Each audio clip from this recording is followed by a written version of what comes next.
Hi you guys, welcome back to my channel. I hope you guys are having a great day. I hope everything is going fine. If you are watching this video in the morning, I hope you're having a good morning. If it's in the afternoon, I hope you're having a good afternoon. What I would like to talk to you guys about today is disabled individuals in a relationship. So today I'm going to talk a little bit about relationship because I know that a couple of you have been curious about disabled people in a relationship. Also, a lot of you have been curious about my own relationship because, as you guys know, if you watch my previous videos, you would know that I am in a relationship. I do have a 3-year-old son who just started preschool.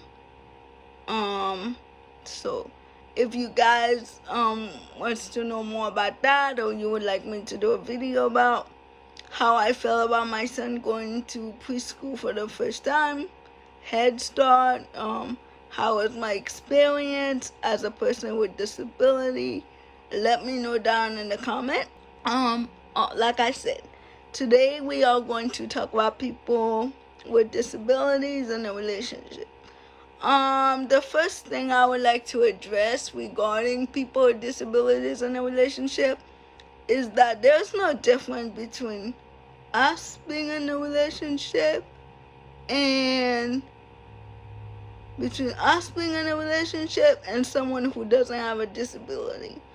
We have the same expectation. We want to be loved, obviously, like everyone else. We want to be accepted. I believe the only difference between people with disabilities and people who does not have disabilities when it comes to relationship is the way we do things. Obviously, we do things a little bit different because of our disabilities. The precaution, safety that we do, at least for me.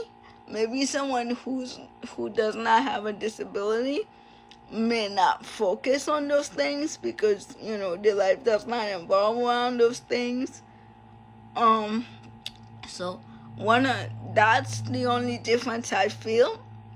And also for me, when I started to be in a relationship, I felt more comfortable doing online dating.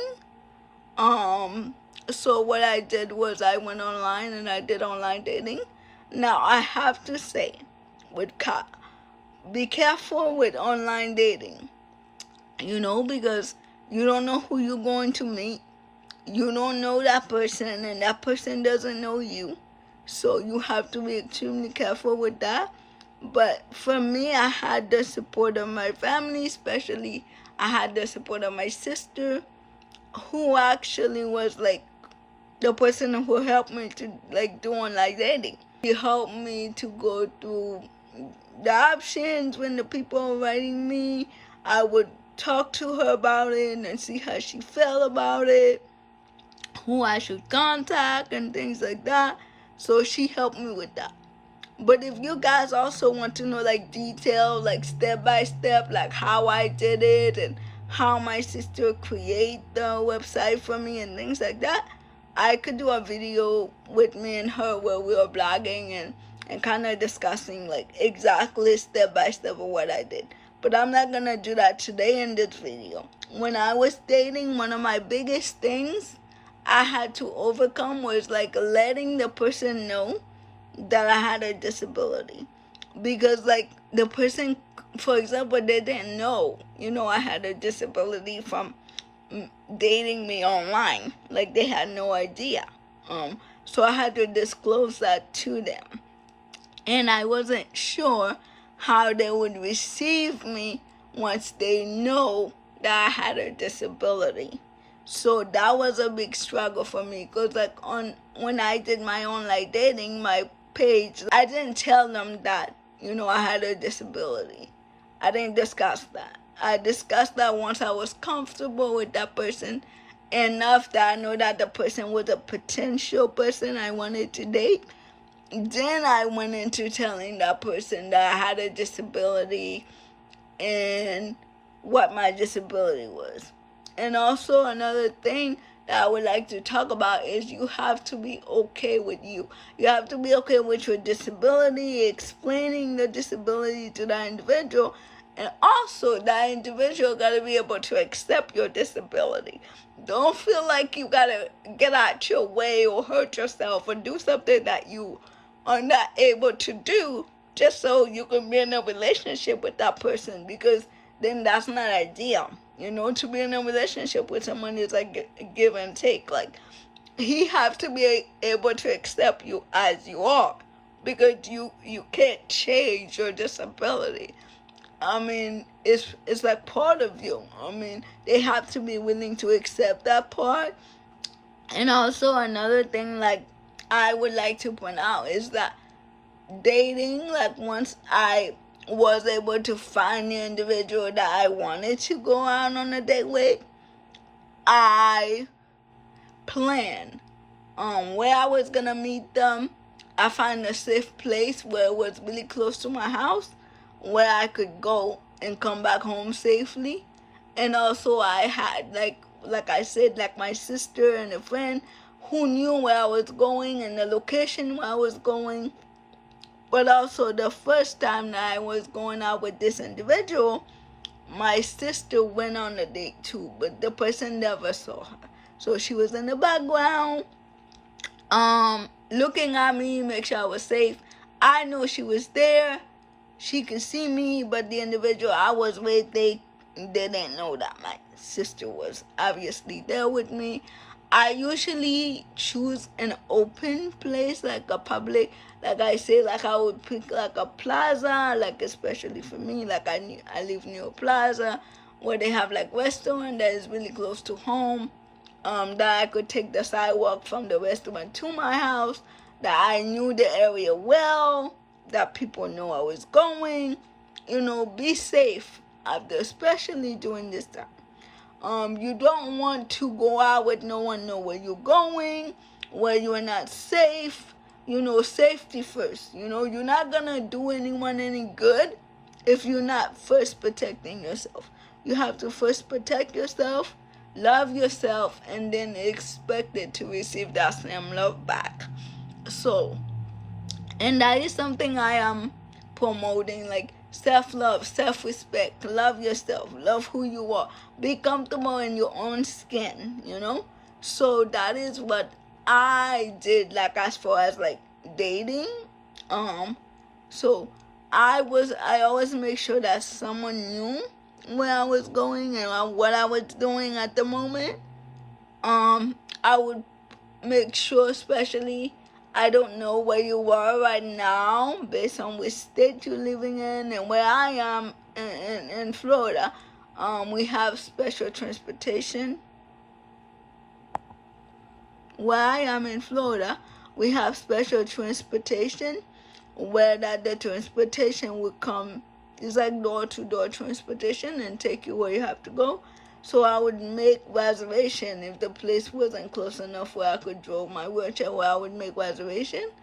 I would pick a public place like a mall or somewhere where I know people would be going in and out all the time. So I would make reservation with the transportation, when to pick me up, when to drop me off. That's if that person choose not to pick me up, in the car, or I don't feel comfortable yet. So I would make reservation on how am I going to get there with my electric chair, and how is the place wheelchair accessible.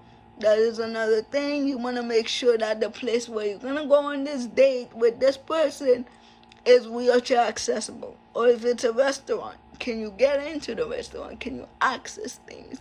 You need to do your research. You can let the person choose, but for me, I always choose where I wanted to go, because I can have more control of where I'm going and what I'm going to do.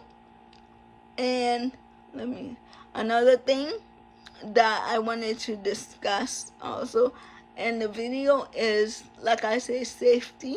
I know a lot of you who might be watching this video, you have a lot of questions about sexual, like how we get intimate and things like that, that also have to do with how comfortable you are once you meet that person, to be able to explain to that person about your disabilities, what you can and can't do. You know, when it gets to getting sexual with someone, you need to be careful that that person understands you and that person respects you and things like that. Because you can't go and get all intimate and get all close with someone that doesn't really understand your condition, where you can have you have like a good communication with this person. They understand you, they respect you, and you respect them. That's what I would say.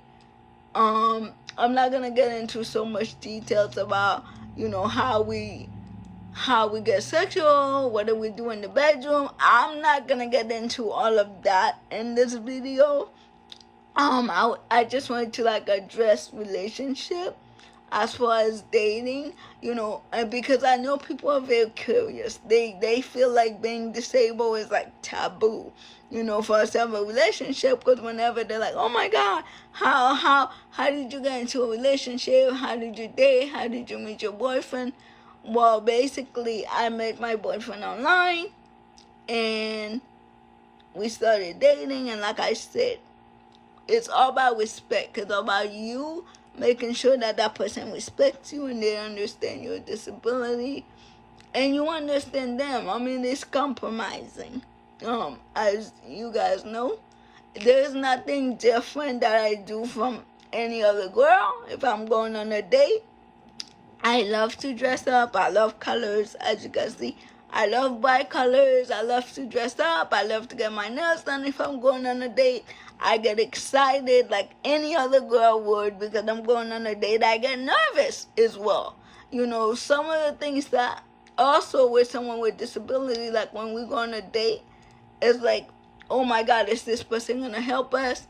How am I gonna do if I need to use the restroom and things like that, and do the place have access to a bathroom? How am I gonna use the bathroom? For me, a lot of time when I go on dates, because I'm so nervous about using the bathroom and getting assistance and help, I usually don't even drink that much. I just sip on my drink and have a very small meal until I feel comfortable with that individual. You know, asking them for, if I need help, asking them for help. But also another thing that I do, usually before I go out in a restaurant, I usually have that individual meet my family, be with me in my house, kind of like have a little dinner date where we watch, I don't know, Netflix, Hulu, something comfortable where I can get an idea of how that person is going to be once I'm out with them in public. So that's what I wanted to talk about, just a little bit about people in the wheelchair dating, so you guys can get a little bit of idea about me.